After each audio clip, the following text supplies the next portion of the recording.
Good morning, everybody. So here's a quick recap of the last month. It's been like a really busy month. Starting off with Mark coming to visit, and we were able to actually go to Dole and just past Dole, actually, which was way cool.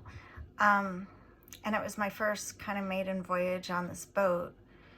And so I learned a lot. Like, I learned where I really want to have my cleats. I learned that I couldn't really be going on the side of my boat to do locking. I needed to be on top of my boat.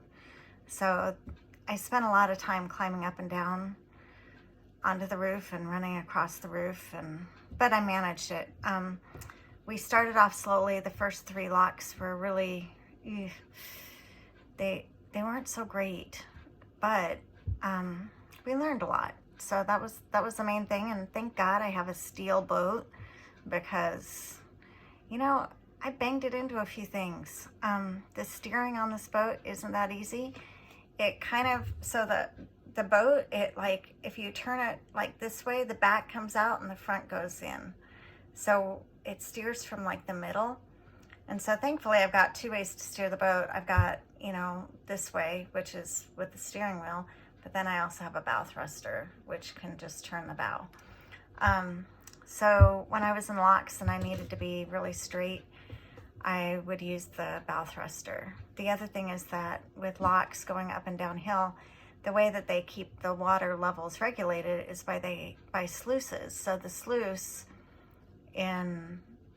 will allow the water overflow to come down and downstream. And so that means that you've got all this pressure coming in. Sometimes there's waterfalls, and it just like pushes my boat aside, whether it's the front or the back of the boat, which all of a sudden, when you think you're straight, you're not anymore. And because my boat has a flat bottom, it's kind of like steering one of those like round sleds going down a hill with snow that are really flat. They just kind of go all over the place. And so it took a lot more effort to steer my boat than it would with a boat that has a keel. I wish my boat had somewhat of a keel. A little bit of a keel would be great. Also, I wish it had a big, huge rubber bumper all the way around it. Those are things that, would be really helpful. Sometimes going into a lock, there would be a time when, like, there's a river. There was this one time when there was this river, and I was going into the space of a lock, even though the lock was closed, but the current was really strong, so I was going really fast, faster than I wanted to go. But the current was pulling me away from the lock, and so, it was like, I don't know, they say there's a lot of crash landings, let's just put it that way. Again, grateful I have a steel boat, and I don't mind if the boat gets dinged up as long as I don't get dinged up, right? So, but there was a lot of learning. I made it through all the bridges without hitting anything, and sometimes the bridges have a 5-meter width, kind of like the locks. The locks are only 5 meters wide. There was one time, it was kind of interesting, I had gotten into a lock before another boat, and my boat is too long for another boat to be in with me. So I closed the lock, and we were going up, and these 2 French gentlemen come over, and they're kind of like a little gruff, their body language is like, hey, what's up with you? And so they ended up coming up to the boat, and then they saw how long the boat was, and it's like, oh, well, we were gonna like ask why you didn't let us in the lock with you, but you have a really big boat, so we get it. Okay, it's good. Yeah, whatever. So that was kind of fun. It was kind of interesting. And then when we got to our final destination, which was this little town, and there was a dock. They were on the dock, and we were pulling up, and we're like, oh, well, we'll just keep going and find something else. And they called us over, and they said, hey, there's no more docks for a while. Like, you probably want to be here all night, but we're only here for the afternoon. We're just here to have lunch, and then we're going to leave. So why don't we'll move, you get on the dock, and then we'll raft up to you and go get our lunch, which was great. So they went and had lunch and came back and left, and we got the dock. It was awesome. And then later that evening, another boat came along, and ooh, there wasn't much room on the dock, but we figured out how to make some room for them, because it was like 7 o'clock at night. And well, first of all, the locks close at 7 o'clock at night, so they couldn't go any further north. They were in one of the rental boats, and they needed dock space, so we moved the boat up as far as we could with the bow sticking into the weeds, and made sure to have room for them. So that was good. Anyways, it's all good. But then after that, we got back, and of course, Mark went home and I went to Greece because my 90-day Schengen visa was up and done. And so when the calendar says you got to go, you got to go. So I went to Greece, where I was staying in a hotel for a couple weeks, but I was staying in a little town called Galaxidi, which is where I have a cousin, a long-lost cousin, Terry, and her husband, Alan, live there. And so I didn't want to be like right on top of them, especially since I hadn't seen Terry since I was probably like 15 years old. So I don't know, a long time ago. Especially because like my 41st high school reunion is like any day now. Actually, it might have been last weekend. I'm not sure when it is. I know it's in September and I missed it. It would have been fun to be there. However, I went and I stayed in a hotel overlooking the water near Terry and Alan, and we had a great time. We played a lot of games. Terry is a game fanatic, and so she like makes a lot of games, and we had a great time. Met some of their friends who are boaters and friends who aren't boaters, and it was great to be there. I was waiting for my Greek 5-year permanent residency visa, which is the thing that allows me to stay in Greece, or stay in Europe, actually, be European.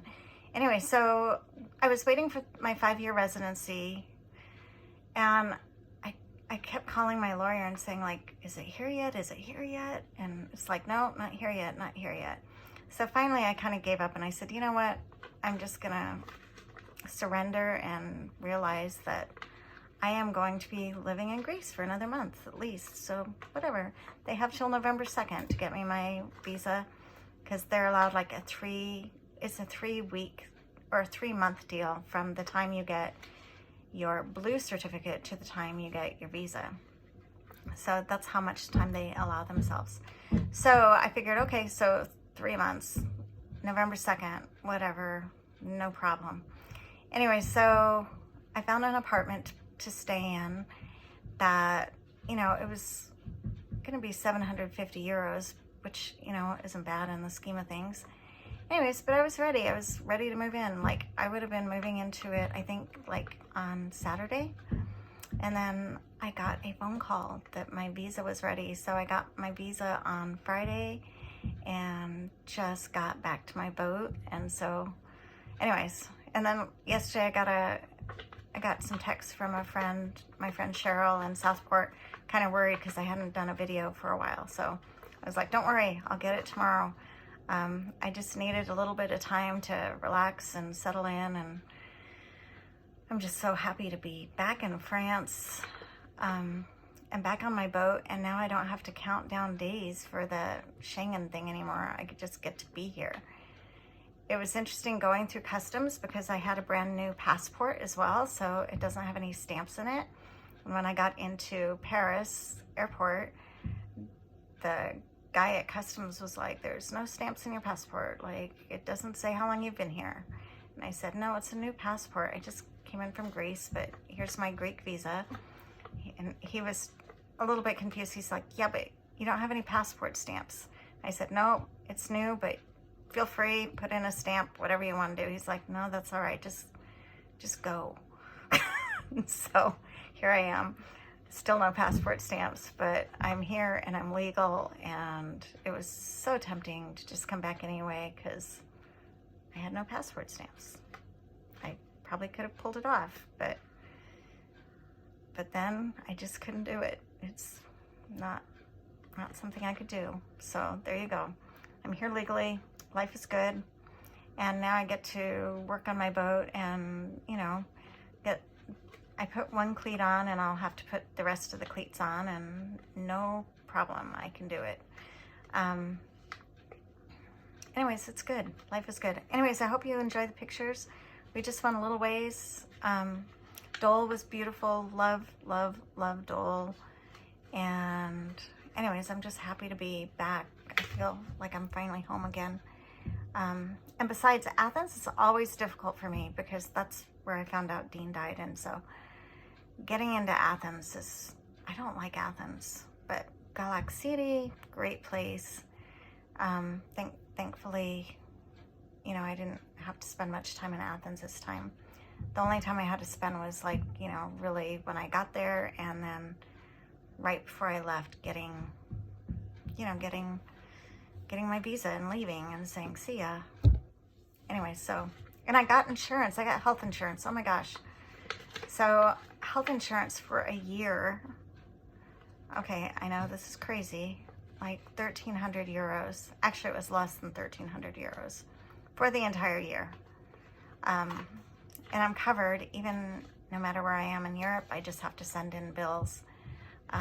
But that's one of the reasons I retired in Europe, was because I want health care, and I'm too young to get Social Security or to get Medicare and Social Security. But now I have health care. What do you know? Concept. Cheap. And I'm healthy, so life is good. Anyway, have a great day, and I hope you enjoyed the next video. Take care. Bye.